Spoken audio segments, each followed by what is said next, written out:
এই মেলার মূল উদ্দেশ্য হলো যে আমাদের এই রংপুরে অভিবাসী কর্মীর সংখ্যা অত্যন্ত কম। এটার মূল যে মেসেজটা হলো যে এটার মাধ্যমে আমাদেরকে সবাইকে অবহিত করা যে আমাদের বিদেশে যাওয়ার জন্য কি কি স্কোপ আছে এবং কোন কোন দেশে স্কোপ আছে এবং কোন প্রক্রিয়া যাওয়া যাবে।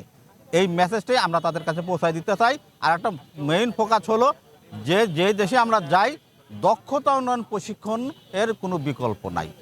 আমরা যেখানেই যাই ন্যূনতম একটা দক্ষতা এবং একটা ভাষাগত দক্ষতা নিয়ে আমরা যেন বিদেশে যাই, যাতে আমরা বিদেশে যা প্রতারিত না হই। কারণ নিরাপদ অভিবাসনের একটা পূর্ব শর্ত হলো দক্ষতা উন্নয়ন প্রশিক্ষণ।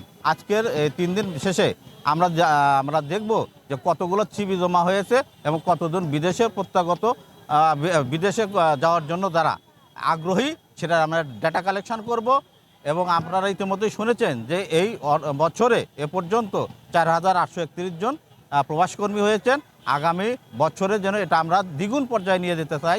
এটা জেলা প্রশাসন জেলা প্রশাসন নিজেই এ বিষয়ে একটা প্রত্যয় ব্যক্ত করেছেন এবং তার সাথে একত্রিত হয়ে কাজ করে আমরা আপনাদের মাধ্যমে এই প্রচারটা তৃণমূল পর্যায়ে পৌঁছায় দিতে চাই।